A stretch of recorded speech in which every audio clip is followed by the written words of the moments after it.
नमस्कार।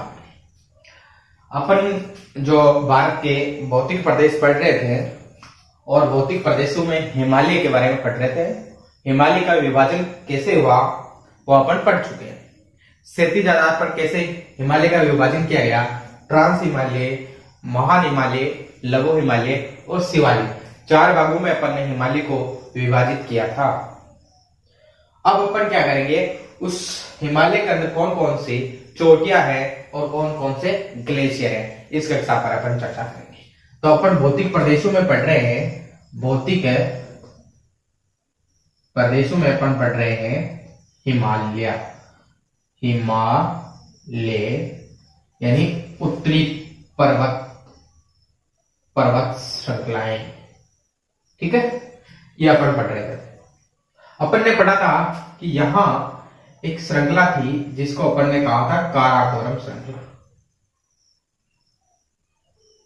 और फिर उसके नीचे जो श्रृंखला थी उस श्रृंखला को अपन ने कहा था लद्दाख,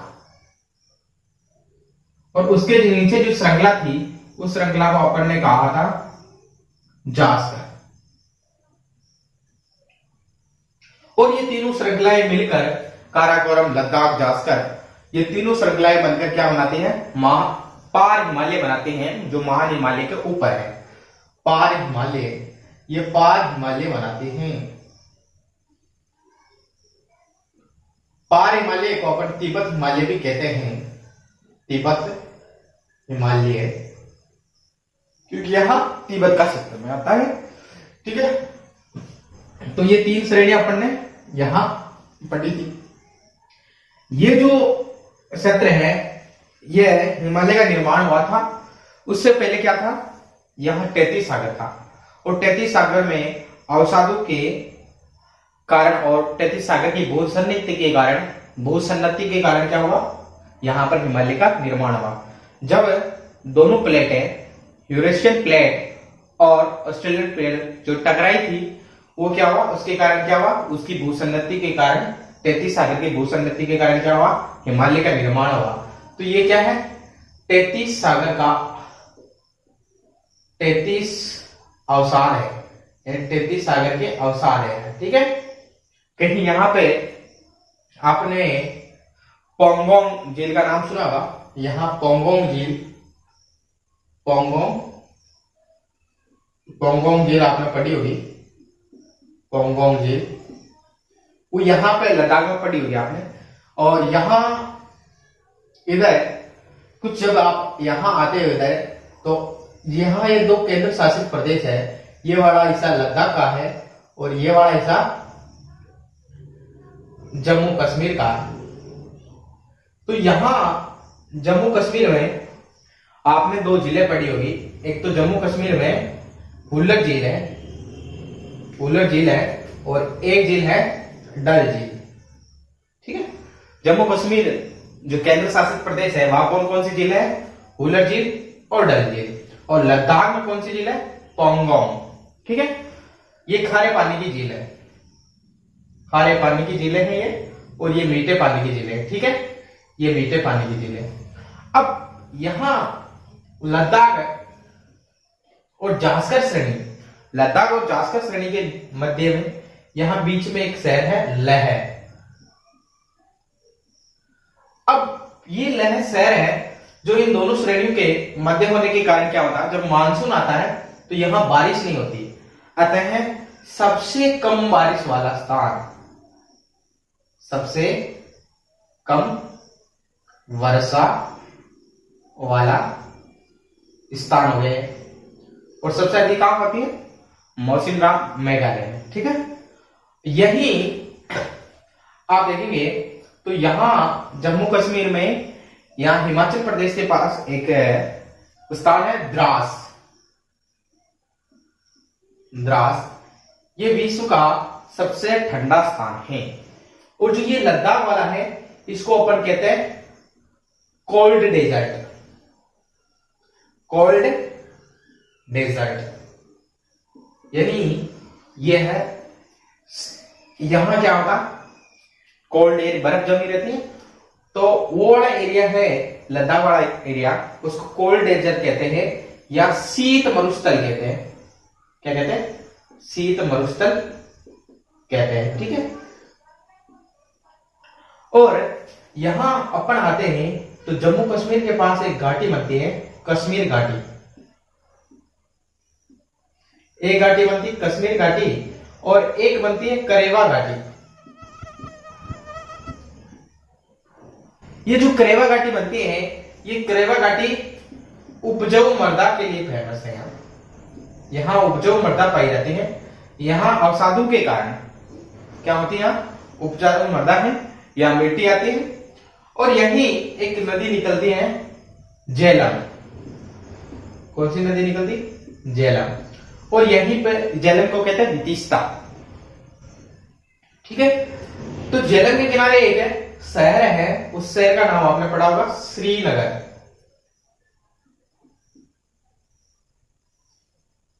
श्रीनगर है, वो झेलम पर स्थित है। वुलर झील, डल झील, यह झेलम नदी से बनी हुई है। और जो श्रीनगर शहर है, आप कमेंट बॉक्स में बताइए कि ये श्रीनगर शहर को सबसे पहले किसने बसाया। श्रीनगर शहर को सबसे पहले किसने बसाया। और ये जो करेवा घाटी है, ये करेवा घाटी है, यहां पर केसर की खेती की जाती है। आपने सुना होगा कश्मीरी केसर। ये केसर की खेती यहां करेवा घाटी कश्मीर में की जाती है। ये सवाल बहुत इंपॉर्टेंट है। ठीक है, करेवा घाटी में किसकी खेती की जाती है, केसर की। और केसर की अगर बात करें, कौन सी किस्म की केसर है, तो जाफरान किस्म की खेती की, यानी जाफरान की खेती कहां की जाती है, करेवा घाटी में की जाती है। ठीक है, अब देखो ये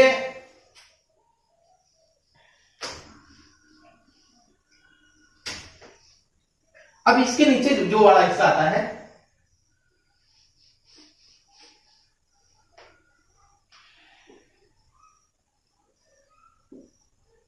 जो इसके नीचे वाला हिस्सा आता है, ये आता है आपका महान हिमालय। ये महान हिमालय इस प्रकार आता है। ठीक है, ये महान हिमालय किस आकार का है, तो आप देंगे जाओ धनुष के आकार का। ठीक है, किस आकार का, धनुष के आकार का। यहां से लेकर यहां तक, यानी यहां कौन सा पर्वत है, नंगा पर्वत, और यहां कौन सा पर्वत है, नामचा पर्वत। ठीक है, तो यहां से लगा के यहां तक ये 2500 किलोमीटर की लंबाई में फैला हुआ। ठीक है, यहां जो हिमालय की लंबाई चौड़ाई है वो यहां ज्यादा है, इधर जाते जाते क्या हो जाती, घट जाती है। इधर पर अगर देखते हैं तो हिमालय की लंबाई 400 किलोमीटर से इधर आते हैं तो 160 किलोमीटर के लगभग हो जाती है। ठीक है, तो यहां इस महान हिमालय में आपने कई सारे शहर हैं जो यहां आते हैं, और जो ये वाला एरिया है महान हिमालय और ट्रांस हिमालय का, यहीं पर सेब की खेती भी की जाती है।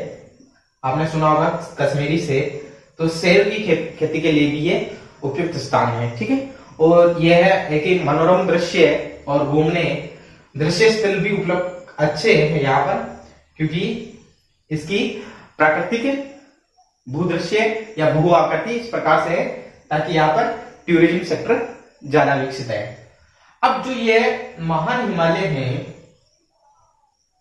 ये महान हिमालय यहां से लेकर नंगा पर्वत तक है, और ये नेपाल में होता हुआ यहां जाता है। ठीक है, फिर इसके नीचे आता है जो टुकड़ों में बटा होता है, ये कौन था, मध्य हिमालय या लघु हिमालय, और इसके नीचे होता है वो शिवालिक होती है। ठीक है, शिवालिक श्रेणी, ये मध्य हिमालय, ये शिवालिक, और ये महान हिमालय, और ये हो गया ट्रांस हिमालय। ठीक है, जो महान हिमालय है उसकी औसत ऊंचाई 6000 मीटर है। ठीक है, 6000 मीटर है। अब अपन बात करते हैं इस हिमालय में क्या, पर्वत चोटियों की। ये क्या है, हिमालय पर उपस्थित पर्वत चोटियां है। ठीक है, यहीं पर यहाँ जो हिमालय है, महान हिमालय, ट्रांस हिमालय, यहाँ पर एक जनजाति पाई जाती है, बोटिया जनजाति, बोटिया जनजाति। ठीक है, बोटिया जनजाति आपने सुना होगा, बोटिया जनजाति है जो क्या होती है, बुगियाल, बुगियाल आपने सब सुना होगा, बुगियाल, बुगियाल घास के मैदान होते हैं, बुगियाल ना, चरागाह, ये चरवाहा जनजाति है जो ग्रीष्म काल में ऊपर चल जाती है, शीतकाल में नीचे आ जाती है, ये अपना चरवाहा जनजाति है। और इधर आए तो यहाँ सिक्किम में एक जनजाति पाई जाती है, लेपचा, लेपचा, लेपचा जनजाति कहां पाई जाती है, सिक्किम। जब अपन पश्चिम से पूर्व की ओर चलते हैं तो ऐसे मोनपा, मोनपा, अबोर, अबोर, मिसमी, नागा, ये जनजातियां अपन को अक्सर कर इधर मिलती हैं महान हिमालय के क्षेत्र में। ठीक है, अब अपन देखते हैं कि जो पर्वत श्रृंखला माउंट एवरेस्ट कहां है। माउंट एवरेस्ट की बात करें, माउंट एवरेस्ट यहां है। ठीक है, और माउंट एवरेस्ट की ऊंचाई ध्यान रखना क्योंकि ये परीक्षा में पूछ सकते हैं, 8,848.86 मीटर। ठीक है, ये माउंटेन। गॉडविन ऑस्टिन केटू कहां है, यहां काराकोरम में। ठीक है, काराकोरम में गॉडविन ऑस्टिन है 8,611। ठीक है, और कामेट कहां, कामेट कश्मीर में। ठीक है, कामेट यहां है, कामेट। ठीक है, कामेट कहां, कश्मीर में। नंदा देवी कहां है, नंदा देवी यहां हिमाचल प्रदेश में। ठीक है, यूके, यूके में नंदा देवी कहां पड़ेगी, यूके में। नंदा देवी, नंदा देवी यूके में पड़ती है। कहां पड़ेगी, यूके में। ठीक है, उत्तराखंड में। ठीक है, धौलागिरी कहां है, नेपाल में, यहां। अन्नपूर्णा कहां है, नेपाल में, यहां। ठीक है, मकालू कहां है, यहां नेपाल में। ठीक है, ये नेपाल में, ये अन्नपूर्णा भी कहां है, नेपाल में। मकालू भी कहां है, नेपाल में। ठीक है, और कंचनजंगा कहां, कंचनजंगा यहां सिक्किम में। ठीक है, कंचनजंगा कहां है, सिक्किम में। ठीक है, कंचनजंगा जो पर्वत है श्रेणी है वो कहां है, सिक्किम में। ठीक है, नामचा बरवा कहां है, ये अरुणाचल प्रदेश, एपी, अरुणाचल प्रदेश में नामचा बरवा है, यहां नामचा बरवा। जहां से क्या करती है, सिंधु नदी आती है इधर से, और इधर से सिंधु नदी जहां से प्रवेश करती है वहां है नामचा बरवा। ठीक है, यह नामचा बरवा पर्वत के पास ही सिंधु नदी एक महान गोर्ज का निर्माण करती है। ठीक है, अब देखो नंगा पर्वत कहां है, यहां पर नंगा पर्वत है, कश्मीर। ठीक है, नंगा पर्वत कहां है, कश्मीर के पास। लोत्से कहां है, लोत्सो भी इधर है। चोया, ध्यान रखना, कामठ और बद्रीनाथ यूके में। ठीक है, बद्रीनाथ, अमरनाथ। ठीक है, ये इधर है। अब अपन बात करते हैं यहां पर कौन कौन से ग्लेशियर है। ठीक है, यहां पर ग्लेशियर की बात करते हैं अपन।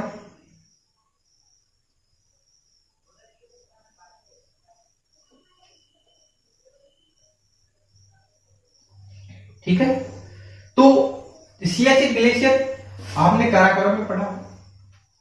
ठीक है, सियाचिन ग्लेशियर विश्व का दूसरा सबसे बड़ा ग्लेशियर है, और सियाचिन ग्लेशियर के पास ही यहां सियाचिन स्थान पर, सियाचिन ये स्थान है, यहाँ एक मैदान है जहां पर भारत और पाकिस्तान के मध्य क्या होता है, युद्ध हुआ है ना, युद्ध होते रहते हैं। तो ये विश्व का सबसे ऊंचा युद्ध स्थल है, विश्व का सबसे ऊंचा युद्ध स्थल है। ठीक है, यहां पर ही सियाचिन पर, यहां जब सियाचिन को क्या हुआ, सियाचिन को जब पाकिस्तान ने हड़प लिया था 1984 में, तब भारत ये सेना द्वारा एक अभियान चलाया गया। उस अभियान का ध्यान रख लेना, सियाचिन को वापस लेने के लिए। ठीक है, वापस रिकैप्चर करने के लिए, यानी वापस भारत अपनी ओर लेने के लिए, सियाचिन के लिए एक ऑपरेशन चला था जिसका नाम है ऑपरेशन मेघदूत। क्या है? ऑपरेशन मेघदूत। ठीक है, ऑपरेशन मेघदूत। ठीक है, ये याद रखना, ये बहुत इंपॉर्टेंट क्वेश्चन हो सकता है। ठीक है, सियाचिन को भारत द्वारा रिकैप्चर करने के लिए कौन सा अभियान चलाया गया? 1984 में ऑपरेशन मेघदूत। ठीक है, यहां सियाचिन ग्लेशियर है। ठीक है, दुनिया का दूसरा सबसे बड़ा ग्लेशियर। फिर है बिफो। बिफो भी क्या? यहाँ काराकोरम श्रृंखला, काराकोरम में, बिफो भी काराकोरम में। देखो मैं क्या लिखूंगा, ठीक है, काराकोरम को मैं जहां काराकोरम में होगा वहां क्या लिखता हूं। काराकोरम श्रेणी में कौन सा है? ठीक है, ये कहां? लद्दाख के अंदर। ठीक है, बिफो काराकोरम, ये भी कहां? लद्दाख में। इस पर कहां? काराकोरम में, ये भी कहां? लद्दाख में। बटूरा कहां? काराकोरम में, ये भी कहां? लद्दाख में। ये भी काराकोरम में। ठीक है, और ये भी काराकोरम में, और ये भी काराकोरम में। ठीक है, और गंगोत्री हिमनद, जहां से क्या गंगा नदी निकलती है, ये कहां पड़ता है? यूके में। यूके का मतलब उत्तराखंड। ठीक है, यहां उत्तराखंड, फूलू की घाटी। उत्तराखंड में क्या है? फूलू की घाटी। फूलू की घाटी, फूलू की घाटी कहां है? उत्तराखंड में। कहां? चमोली जिले में। फूलू की घाटी चमोली में। कहां स्थित है? चमोली में। और यहीं पर एक चुंबी घाटी, चुंबी घाटी। अब आप बताएंगे चुंबी घाटी किस किस के मध्य विवादित रही है? चुंबी घाटी जो है हाल में ही नेपाल व भारत के मध्य विवादित रही है। ये चुंबी घाटी वही है, काला पानी से संबंधित है इसका, चुंबी घाटी से। चुंबी घाटी का किससे संबंध? काला पानी। और यहां एक कांगड़ा से, और जो कांगड़ा है, कांगड़ा, इस कांगड़ा की चाय बहुत फेमस है। कांगड़ा चाय आपने सुना नाम होगा, कांगड़ा टी। कांगड़ा टी है, उसको जीआई टैग मिला हुआ। उसको क्या मिला हुआ? GI tag. और इधर दार्जिलिंग की चाय है, दार्जिलिंग। दार्जिलिंग का नाम सुना होगा, वेस्ट बंगाल में पड़ती है। और ये कहां पड़ता है? कांगड़ा, यूके। तो वेस्ट बंगाल की दार्जिलिंग टी और यूके की कांगड़ा टी बहुत फेमस है। ठीक है, इन दोनों को क्या? GI tag. जो वेस्ट बंगाल की दार्जिलिंग टी है उसको सबसे पहले जीआई टैग दिया गया था भारत। ठीक है, ये ध्यान रखिएगा, सबसे पहले जीआई टैग किसको मिला? दार्जिलिंग टी को। ठीक है, ये होना चाहिए। अब टी की खोज कहां से हुई? आपको पता है, चाइना से हुई। चाय की खोज कहां से हुई? चाइना से। तो टी नाम किससे पड़ा? तो वहां जो पेड़ था चाय का, जब उस पेड़ से चाय बनाई गई थी तो टी है ना, जो मैंने पढ़ाई थी आपको, यहां पर एक पर्वत श्रृंखला निकली थी टियानसेन। जो टियानसेन पर्वत श्रृंखला निकली थी, उसी टियानसेन पर्वत श्रृंखला के आसपास इसकी खोज हुई। तो उसी के आधार पर टियानसेन पर्वत श्रृंखला के नाम पर टी नाम पड़ा। चाय है, कहते हैं ना आप उसको टी, वो इसी कारण टियानसेन से पड़ा। ठीक है, अब देखो, ये गंगोत्री कहां हो गई? यूके में। मिलान कहां है? यूके में। ठीक है, पिंडारी कहां है? यूके में। ध्यान देना, पिंडारी जो ग्लेशियर है वहां से पिंडार नदी निकलती है। कौन सी नदी? पिंडार नदी। वैसे अपन अपवाद तंत्र पढ़ेंगे तो सारी नदियों को पढ़ेंगे एक एक करके, सबसे छोटी बड़ी सब कौन किसकी सहायक नदी है, कहां से निकलती, सारे उद्गम स्थल पढ़ेंगे। ठीक है, लेकिन फिलहाल फिर भी जो पिंडार नदी है कहां से निकलती? पिंडारी ग्लेशियर से। और ये किसकी सहायक नदी है? किसकी सहायक नदी है? ये गंगा की सहायक नदी है। ठीक है, और देखो दमीर कहां है? पीओके में। इधर जो पीओके क्षेत्र है, पाकिस्तान अधिकृत क्षेत्र, उसमें कौन सा ग्लेशियर है? दमीर। ये सब क्या है? ग्लेशियर है। ग्लेशियर यानी कि हिमनद। क्या है? हिमनद। ठीक है, और गंगरी कहां है? कुनकुन पर्वत पर। ठीक है, ये याद रखिए ना, बहुत इंपॉर्टेंट है। गंगरी कहाँ है? कुनकुन पर्वत में, ठीक है। रूपाल कहाँ है? कश्मीर में, ठीक है। रूपाल ग्लेशियर कहाँ है? तो कश्मीर में। सोनापानी, जो सोनापानी ग्लेशियर है वो लाहौल स्पीति पर है। कहाँ? लाहौल स्पीति। और जो जीमो है, जो जीमो है वो कहां पर है? नेपाल में, ठीक है। और यहां पर जब ये हिमालय इधर की ओर मुड़ जाता है, ठीक है, तो ये मणिपुर, मेघालय, नागालैंड की तरफ भी जाता है, मिजोरम से। यहां मणिपुर और मिजोरम कई सारी नदियां हैं यहाँ पर। जैसे इधर की हिस्सा की बात करें, नदियां दिबांग, दिहांग, लोहित, ये सारी नदियां जो ब्रह्मपुत्र की सारी नदियां, कामेंग, सुबनसिरी, है ना, ये सारी नदियां ब्रह्मपुत्र में यहां से मिलती हैं और इधर आती है। इधर आपको पता हो एक नदी है बराक नदी, है ना, बराक नदी, इरावती नदी, ठीक है। ये सारी नदियां अपवाद तंत्र, इधर का अपवाद तंत्र बनाती है, ठीक है। तो आज के लिए अपन ने यहां पर अपन ने चोटियां देख ली, हिमालय ग्लेशियर देख लिए, और उसके बारे में अपन ने जानकारी प्राप्त की कि कहां पर क्या क्या चीज हो रहा है, ठीक है। आने वाली क्लास में अपन देखो, यहां जो महान हिमालय था, एक और चीज ध्यान रखो, महान हिमालय में उसका निर्माण इओसिन युग में हुआ। कौन से युग में? इओसिन युग में, ठीक है। और लघु हिमालय उसका हुआ मायोसिन युग में, मायोसिन युग में हुआ। और हिमालय की उत्पत्ति किस से हुई? तैतीस सागर के भूसन्नति से, ठीक है। और अगर पूछ लिया जाए किस काल में हिमालय का निर्माण हुआ, तो तृतीय काल में। कौन से काल में? तृतीय काल में, ठीक है। अगर आप देखोगे तो हिमालय की उत्पत्ति के वर्ष में कहीं किसी किताब में जो एनसीईआरटी है, एनसीईआरटी की 9वीं या 11वीं की किताब में आपको मिलेंगे 4.6 करोड़ वर्ष, 4.6 करोड़ वर्ष पूर्व क्या हुआ? हिमालय का निर्माण हुआ, ठीक है। और कई सारी किताबों में आपको मिलेगा 60 से 70 लाख वर्ष पहले किसका निर्माण हुआ? हिमालय का, ठीक है। ये अलग अलग थ्योरी के अनुसार अलग अलग है, ठीक है। तो आप ये एनसीईआरटी का याद रखिए ना कि 4.6 करोड़ वर्ष पहले हिमालय का निर्माण हुआ। ये याद रख के ये भी याद रखिएगा कौन से काल में हुआ? तृतीय काल में। इंपॉर्टेंट है, जब भी आपको पूछा जाएगा ज्यादातर ये दिया जाएगा, ठीक है, तृतीय काल में। तो नेक्स्ट क्लास में अपन क्या करेंगे, जितने भी दर्रे हैं वो सारे दर्रे कवर करेंगे, ठीक है। जितना इस वीडियो को अपने साथियों के साथ ज्यादा से ज्यादा शेयर करें ताकि क्या हो, उनको भी पता चले। ये अपन पूरी भूगोल सीरीज लेके आ रहे हैं, ठीक है।